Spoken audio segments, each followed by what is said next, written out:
Wow, love the room. Okay, not related to the fish tank, but there's like vinyl plank flooring on the wall. That's cool, haven't seen that before. Again, I'm just calling it as I see it. Love the tank. Okay, the first thing I'm gonna say, this is a 450-gallon tank. It's 8 feet long, 36 inches front to back, just about 30 inches tall. That's a big flamingo. Personally, I would rehome the flamingo. They need a lot of space. He's only gonna get bigger. I like puppy dogs, they're cool fish, but even in this size tank, I would personally find him another home. That out of the way. Oh geez, are those blastos or mushrooms?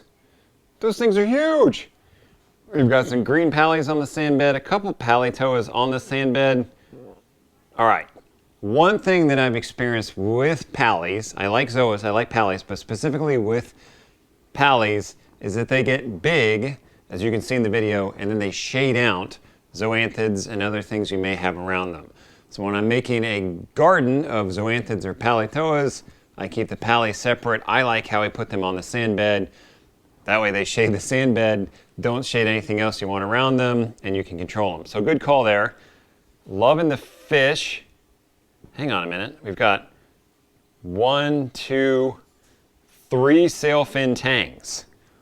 That's impressive. And you've got a powder blue as well. 3 sailfins. Haven't seen that in a tank before. That's cool. They're sizable too. This tank's got some personality here. Loving the torches in the front. You got some motion there in the center.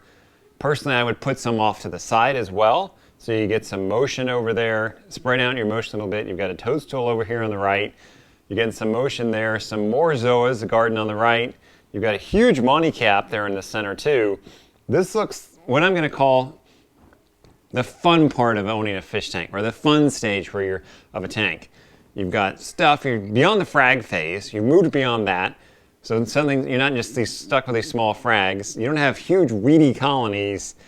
You've got sizable colonies, mini colonies. Things look nice and shapely. They look good. Things aren't growing together. It's the fun phase. He's even got fish towels out front. There you go. If you're going to have towels, you got to have it.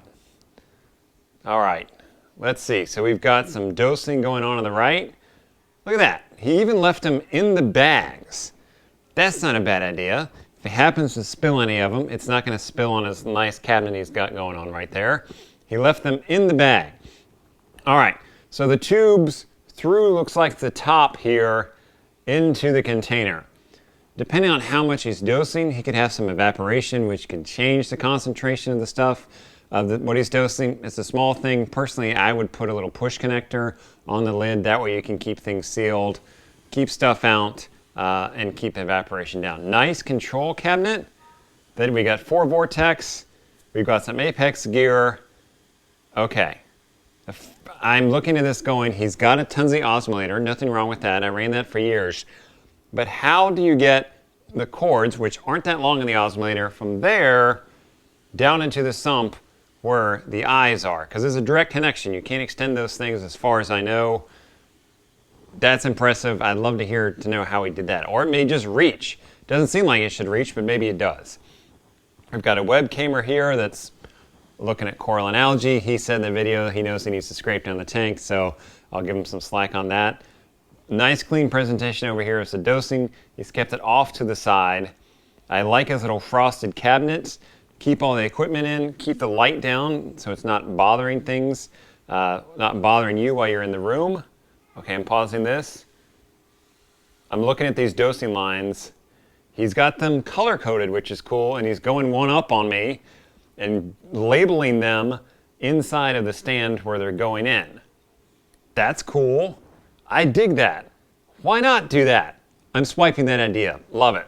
All right, one thing that I'm seeing with this is the dosing lines are going into the tank. I would personally put them in the sump. That way the chemicals are having a chance to mix before they get into your tank. So we've got some lighting going on here. We've got some AI hydras in the center, and then some smaller lights off to the side.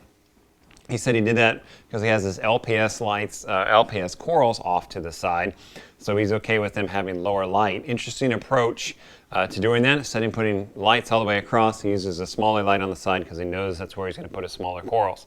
Those red guys are definitely mushrooms. Those things are fluffy and happy. And the Duncan's on the back. You got some mint pavona there, some Samacora in the back.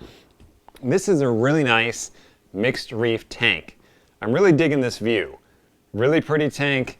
He's got some interesting walk work here. He's got like a cliff there with some, looks like maybe Pasillipora or Stylo there on top. Some green slimer there. Milka in the back. Whoa, hang on. Sohal tang. And a big Sohal tang. I gotta know, why isn't that fish beating the snot out of everything else in the tank? Because usually those suckers are mean. I'm curious if this guy gets along. We've got a powder blue in there, which is an Acanthoris along with the Sohal. We've got the three Sailfins. Okay, that's cool if the Sohal isn't beating things up, but I would expect him to be a royal jerk. Got some nice acros over here. All right, so that's a sprung stunner chalice, also known as a Hollywood chalice there in the back.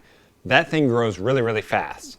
It's a great beginner coral confidence builder because it grows fast and really not much kills it. So you put it in your tank and it grows and you're like, this is awesome. It can take over very quickly. Now he put it in the back. Maybe he's wanting it to grow up the side. If he was going to do that, I would put it on like a magnetic plug and put it on the back away from the rockwork. That way he has more room for some nice acros because clearly things are growing well in this tank. I don't want that chalice to overgrow that rock and come forward, which it's going to do, and then start stinging the snout out of anything that gets close to it. It will win that battle every time. So a little personal preference there on what I would do with that chalice. Lots of zoas here up front. Okay, so some people, even including myself, would look at this zoa garden and go, you've got a lot of reds, you've got a lot of kind of brown peachy ones over here, and then you've got a big thing of green. Why not mix it up? So there's a give and take here. It's cool to see all of one color of things sometimes. Like here he's got a lot of greens next to a lot of reds. It makes for a neat effect. Sometimes with zoas, you put a lot of them next to one another. One takes off and the other doesn't, so you might have all this blue and then a couple greens in there.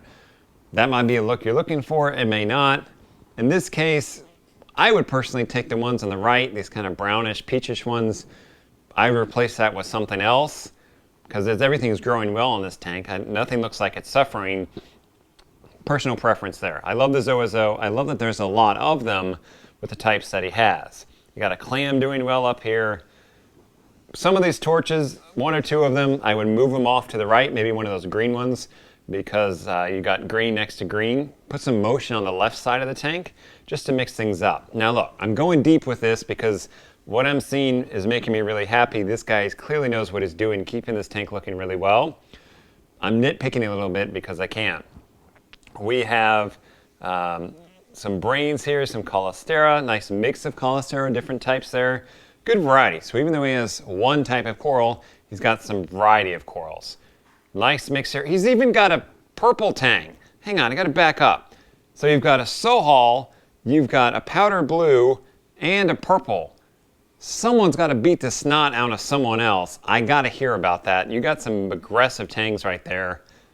Okay, so now we're downstairs. Look, whoa. We like took the vinyl plank flooring and we put it inside of the stand. That's cool. Makes for a neat effect with this. I dig it. The other thing I'm noticing, two things. One, there's plenty of light underneath here. I mean, it's like even well lit for video. I'm impressed. I want to know what he's running for lights under the sump, because getting good lighting under the sump can be hard. And look, it's even lighting too. Like this is like studio setup. I dig it. Nice bashy sump. The other thing I'm seeing right here, all those skins on the stand have been moved out of the way. There's no doors. He's got 100% access underneath the stand. Now, personally, I would design the stand to have less verticals. That way you have more access, especially with the sump in the back. But with the doors out of the way of the stand, look, that helps too. So we've got a nice bashy sump here, clean plumbing work using blue plumbing lines, matching things up for a clean look and really a detailed look as well. Personally, colored pipe isn't my thing, but look, he did this throughout. it makes for a neat effect for someone who's looking for that kind of touch to their plumbing. Okay, so look, I'm going to be picky here because, again, this is a really well thought out system. It looks really good. We've got all these Schedule 80 gray fittings, and then we've got one white Schedule 40 right there in the front. Does that mean anything about the tank? No, it's just a picky preference thing. Again, I'm doing it because this whole thing is looking great. All right, sometimes that happens. You're like, darn, I'm out of a Schedule 80 fitting. I want to get this done. I'm just going to go run and grab a Schedule 40. I run into that. I stop. I'm like, all right, I'm just going to leave this. I'll wait till I get that fitting because Schedule 80 isn't as available as Schedule 40. Maybe there's a story there. Again, I'm nitpicking. Sump looks good. We've got a refugium in there. Oh yeah, we've got the Coke bottle, which is the waistline from the Trident. I do that on client systems where I don't have a drain. We have vectors out front here. Okay, so I could be picky here and say, look, right in front of the vector is an elbow, a 90-degree elbow. It's not the end of the world. I would have personally made the sump a little smaller so that I could plumb those vectors straight out of the sump, straight in. I probably wouldn't have put a valve in front of them either. Like, there's some give and take there. People are like, yeah, we got to service it. Especially in this case, since you have a space constraint, I would put that vector right onto the sump. If you have to service it, you're going to drain down that return section of the sump, and you can service a pump without draining out your sump. There's some give and take there, but since we had a space constraint, I would rather have to drain the sump than service a pump because you don't end up servicing them that often.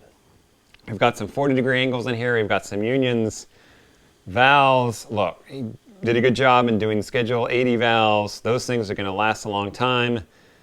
The other thing I'm seeing about this stand is it's powder coated. It's not just steel that's painted, it's actually powder coated. So that's a nice touch that will help with any potential rust issues. And everything in here is clean. I mean, he's got no salt creep anywhere. Maybe he cleaned it up for the video, maybe not. But like the UV's right here. It's well thought out. Okay, I don't tune drains, so I don't put gate valves on there. That's just me. Okay, so if I had put a gate valve on that back line, I would have rotated it to the side instead of having it to the back, because then you got to come all the way around to the back of that valve. You got to reach around it to adjust it. Again, this is just a nitpicky thing. Nothing wrong with this system. I'm really going in deep because everything is looking really good. We've got some meaty reactors here. He even plumbed those with hard plumbing, matching the blue. He's supporting his pipe right there off his stand with clips. I like that as well. Really clean under here. Okay, I would personally put a waterproof electrical cover on that outlet box there. It's a fair amount away from water, but go ahead and take an extra step. It's going to match all your gray that you have underneath there as well. Just give yourself some safety there and clean things up just a tiny little bit. Again, the overall, let's back up so we can see the tank and enjoy it. I mean, this is a very nice setup. Tank is in a great place. Very pretty. I'm curious to hear about these Sohals and this powder blue and this purple tank. Do they get along? Maybe you just got lucky. Maybe he has a trick about that. Some tweaks I would make, but I would certainly enjoy sitting in front of this tank, enjoying it. It would add a lot to the room. Great fish collection, some really cool corals. Yeah, what an enjoyable thing to look at in your house. This guy should be very proud of where this tank is and the work and the thoughts that he's put into it.